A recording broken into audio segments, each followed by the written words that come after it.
जहाँ पानी जात देखता है वहाँ इंसानियत प्यास से मरती है। सुनिए मुंशी प्रेमचंद की ठाकुर का कुआं। आप सुन रहे हैं कहानी काव्य। कहानी कुछ यूं शुरू होती है। जोखू ने लोटा मुंह से लगाया तो पानी में सख्त बदबू आई।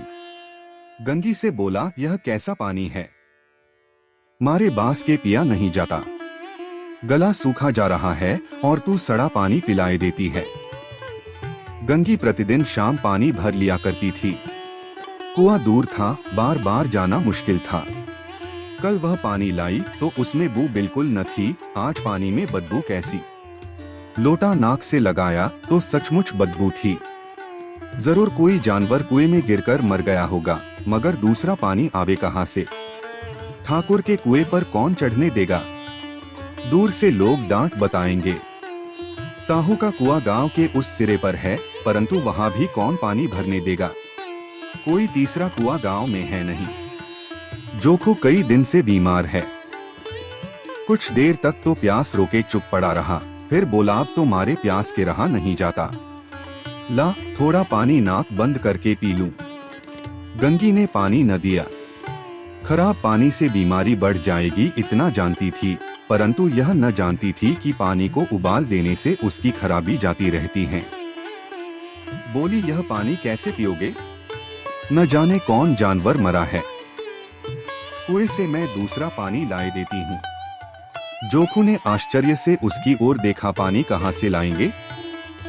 ठाकुर और साहू के दो कुएं तो हैं, क्या एक लोटा पानी न भरने देंगे। हाथ पांव तुड़वा आएगी और कुछ न होगा। बैठ चुपके से। ब्रह्मा देवता आशीर्वाद देंगे, ठाकुर लाठी मारेंगे, साहू जी एक के 5 लेंगे। गरीबों का दर्द कौन समझता है।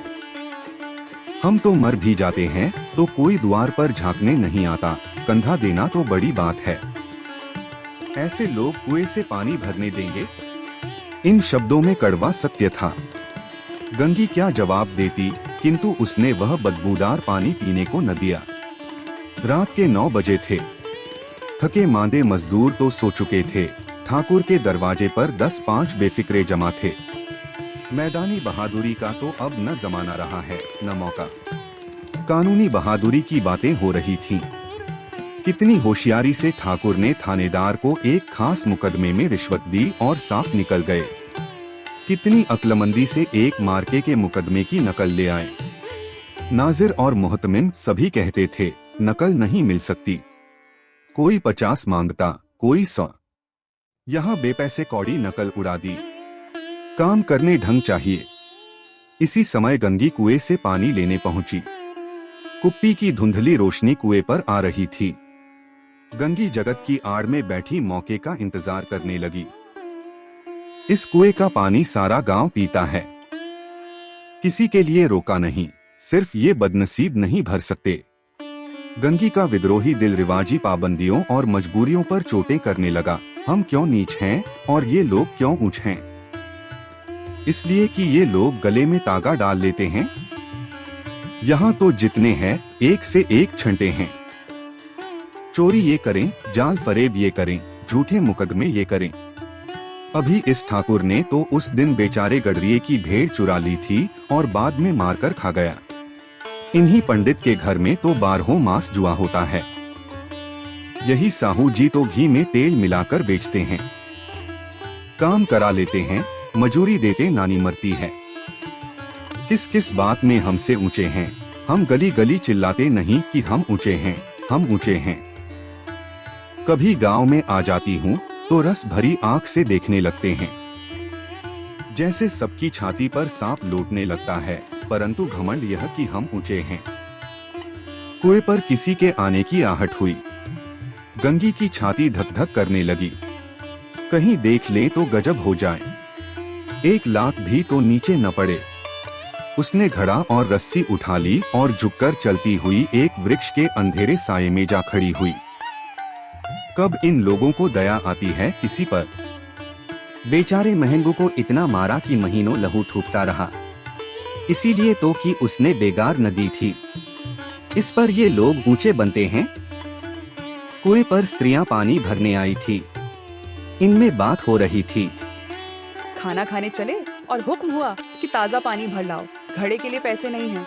हम लोगों को आराम से बैठे देखकर जैसे मर्दों को जलन होती है। हाँ, यह तो न हुआ कि कलसिया उठाकर भर लाते। बस हुक्म चला दिया कि ताज़ा पानी लाओ, जैसे हम लौंडियाँ ही तो हैं।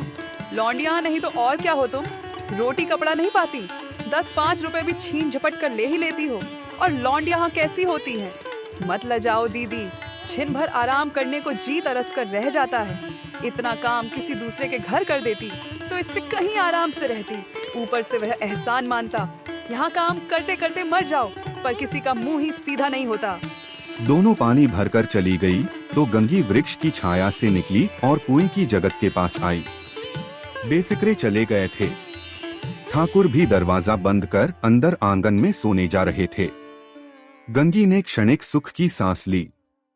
किसी तरह मैदान तो साफ हुआ। अमृत चुरा लाने के लिए जो राजकुमार किसी जमाने में गया था, वह भी शायद इतनी सावधानी के साथ और समझबूझकर न गया हो। गंगी दबे पांव कुएं की जगत पर चढ़ी। विजय का ऐसा अनुभव उसे पहले कभी न हुआ था। उसने रस्सी का फंदा घड़े में डाला। दाएं बाएं चौकन्नी दृष्टि से देखा, जैसे कोई सिपाही रात को शत्रु के किले में सुराख कर रहा हो। अगर इस समय वह पकड़ ली गई तो फिर उसके लिए माफी या रियायत की रत्ती भर उम्मीद नहीं। अंत में देवताओं को याद करके उसने कलेजा मजबूत किया और घड़ा कुएं में डाल दिया। घड़े ने पानी में गोता लगाया, बहुत ही आहिस्ता, जरा भी आवाज न हुई। गंगी ने 2-4 हाथ जल्दी जल्दी मारे। घड़ा कुएं के मुंह तक आ पहुंचा। कोई बड़ा शहजोर पहलवान भी इतनी तेजी से न खींच सकता था। गंगी झुकी कि घड़े को पकड़कर जगत पर रखे कि एकाएक ठाकुर साहब का दरवाजा खुल गया। शेर का मुंह इससे अधिक भयानक न होगा। गंगी के हाथ से रस्सी छूट गई। रस्सी के साथ घड़ा धड़ाम से पानी में गिरा और कई क्षण तक पानी में हिलकोरे की आवाजें सुनाई देती रहीं। ठाकुर कौन है, कौन है? पुकारते हुए कुएं की तरफ आ रहे थे और गंगी जगत से कूदकर भागी जा रही थी।